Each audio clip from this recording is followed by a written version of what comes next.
Located in the Atlantic just beyond the Pillars of Hercules is an island that is home to a rich and glorious empire, a paradise on Earth on which a highly advanced civilization lived. An island that sunk into the ocean and vanished. An island that has been the object of fascination for more than 2,000 years.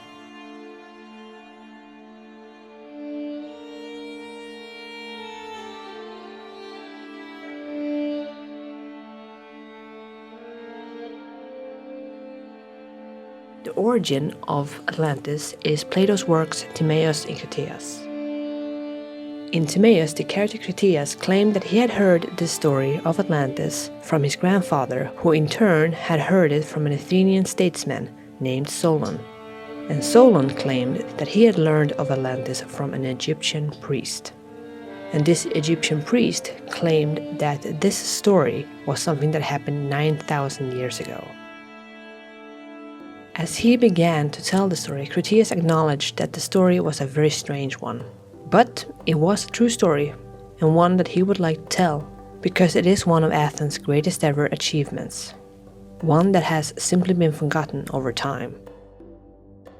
He describes the island of Atlantis as larger than Libya and Asia combined, and located in the Atlantic, just beyond the Pillars of Hercules. Once upon a time, a great and marvelous royal power established itself on Atlantis. They ruled not only the whole island, but many of the other islands and part of the continent as well.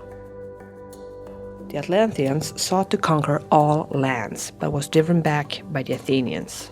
Sometime after this defeat, violent earthquakes and floods occurred. After a day and a night, the island of Atlantis and its entire warrior force sank below the sea all at once.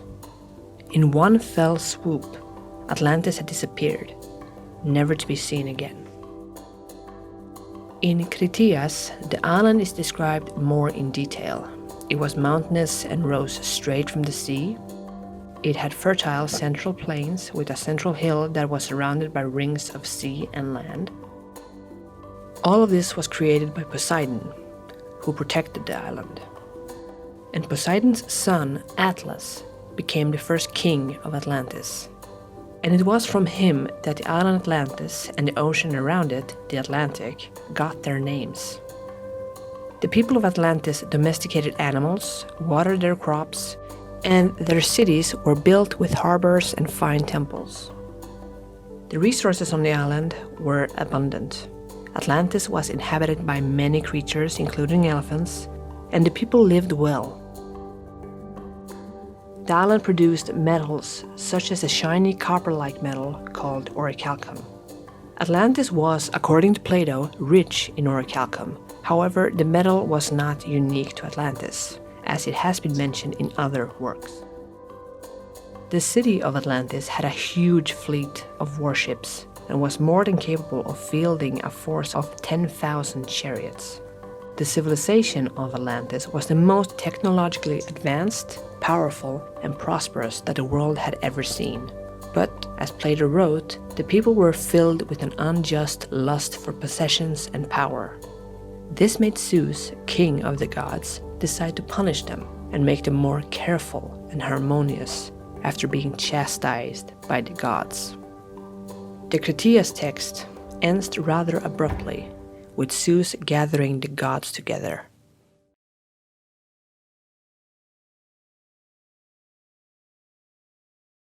There are, of course, those who believe that Atlantis was a real place. Plato's descriptions of Atlantis were very intricate, to the point where many people believe that it must have been a real place that Plato simply used in the setting of his story. After all, it has happened before. In 1968, a German archaeologist named Heinrich Schliemann set out on a quest to find the legendary city of Troy, as mentioned in the Iliad by Homer. He did this while following location tips from Homer's story. And he did end up finding Troy. The ancient city of Hisarlik is now widely accepted as the site for Homer's tale. It's even listed in the UNESCO World Heritage List as the archaeological site of Troy. For a long time, Troy was believed to simply be the setting for a story told by Homer, but Schliemann's discovery changed that. So the question naturally becomes, if Troy was a real place, could Atlantis be? The map of the world have changed since Plato's time, and it would have changed more in the time of Atlantis, which, as previously mentioned, happened 9,000 years prior to Plato's time.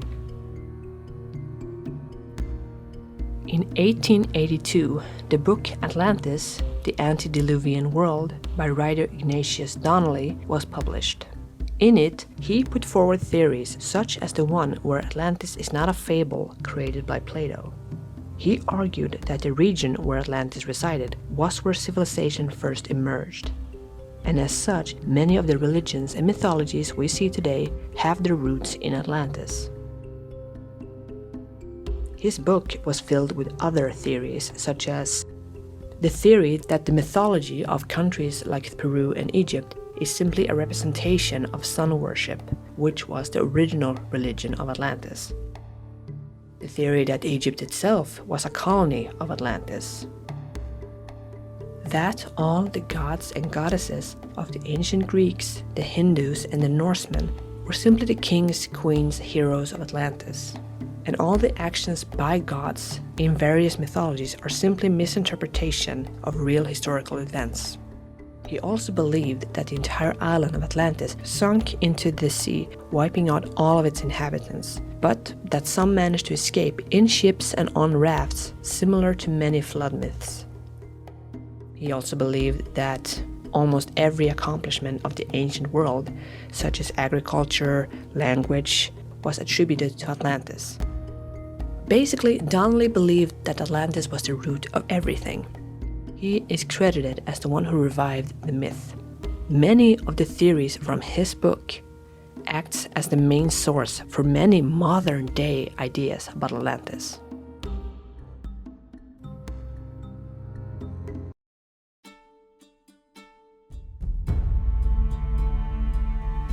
The island of Thera, now known as Santorini, is home to a Bronze Age settlement near Akrotiri found in 1964. This settlement is believed to be associated with the Minoan civilization located on the nearby island of Crete. The Minoans, who were named for King Minos, are believed to be Europe's first great civilization, and they had many achievements, such as being the first Europeans to use a written language.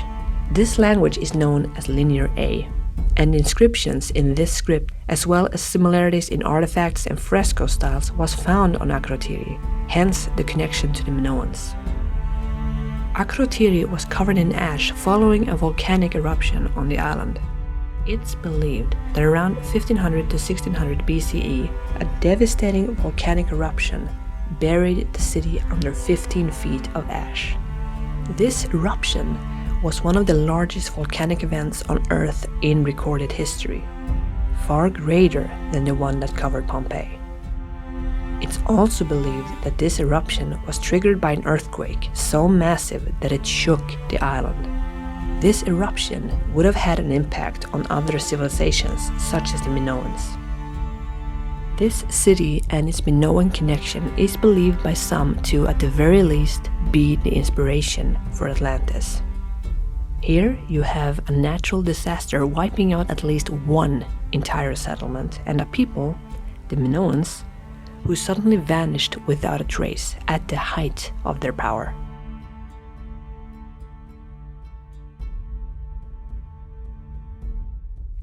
In 1958, a book called The Earth's Shifting Crust by Charles Hapgood proposed a theory that Antarctica could be where Atlantis would be found.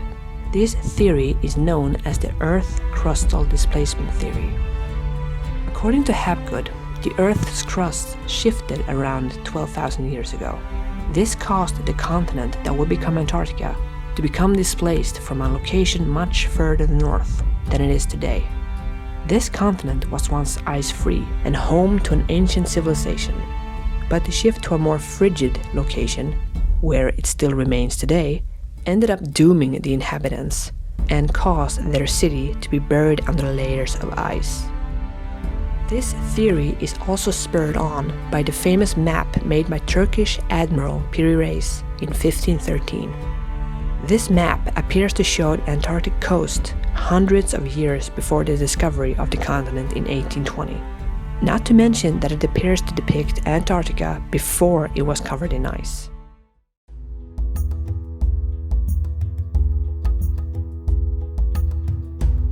Another theory is that Atlantis was the ancient city of Tartessos, which is often linked with a city mentioned in the Bible as Tarshish.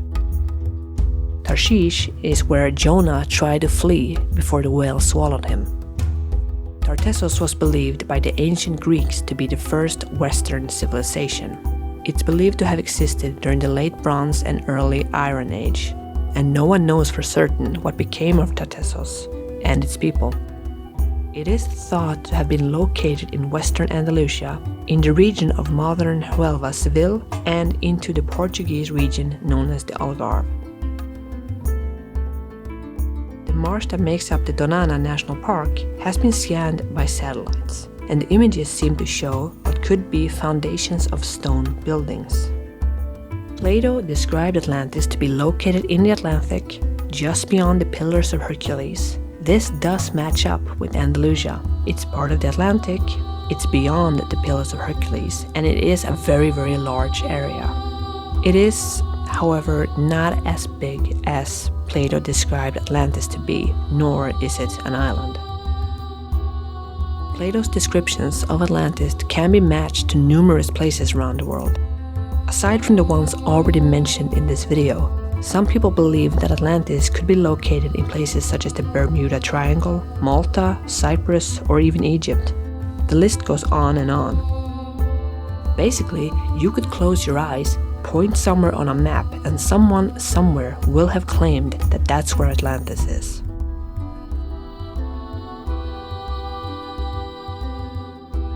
Taken at face value, the story of Atlantis could simply be Plato's attempt at showcasing the great city of Athens, to tell people how Athens was able to defend themselves against their would-be conquerors. This interpretation does make some sense, given that that is the reason the character Critias gives for telling the story of Atlantis, that it is one of Athens' greatest achievements that has simply been forgotten over time, and thus it's a story deserving to be told. Another interpretation could be that Plato is trying to tell us that greed will only lead to destruction, as the Atlanteans only sought to increase their own power and wealth, something that they were punished for in the end. Then there is the question of whether or not the legend of Atlantis is based on some moment in history. For instance, it is mentioned that the Atlanteans would chase and sacrifice bulls, something that is known to have been occurring on Crete during the time of the Minoans. Not to mention the fact that Plato did write a work called Minos, and he admired the king for his law-making skills.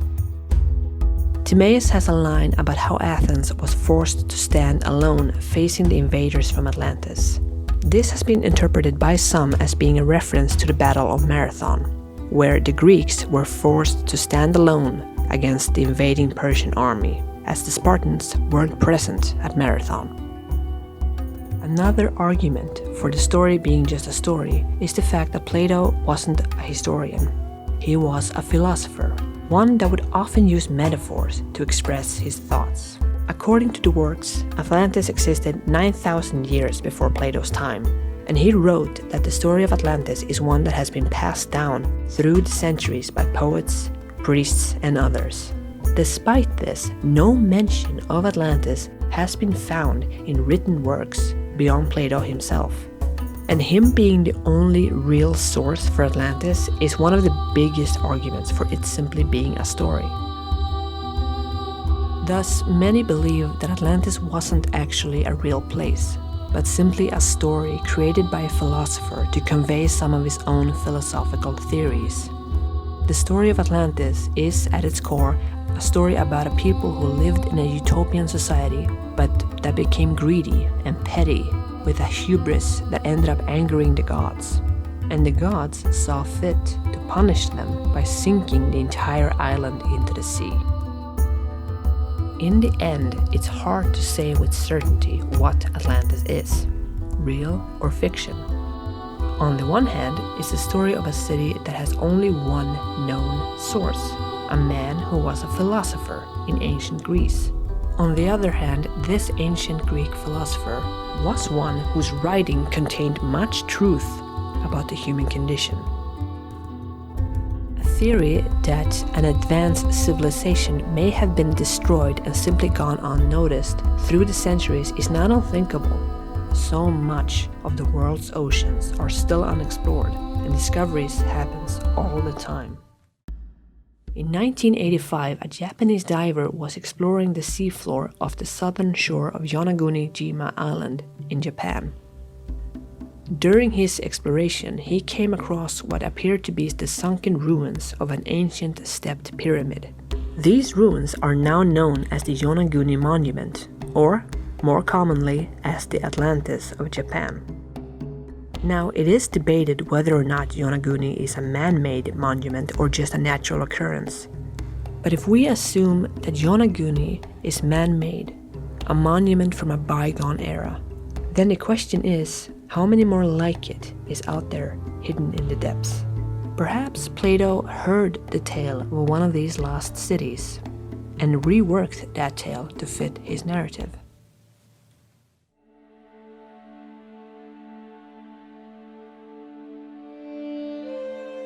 The theories of Atlantis are many, and more seem to surface every year. Atlantis is a legend that has clear origins in a fictional work. And yet people have speculated for centuries that there must be some truth behind the myth. Whenever something mysterious is found in the ocean, many people start theorizing that it could be Atlantis, or something akin to Atlantis. When it comes to this particular myth, the arguments seem to have been split into two groups. It's either all made up, or it's all true. But maybe the real story is somewhere in the middle. Perhaps Plato based his story on a real historical place that has been passed down orally and has its roots in ancient Egypt, just like he writes in his work. Perhaps Atlantis is just another name for a city or an island that already had many names. One thing is for certain, Atlantis is a story that has fascinated and most likely will continue to fascinate for many years. As long as the world's oceans remain mostly unexplored, the idea that there is this lost empire down there somewhere will continue to tickle the minds and imaginations of many.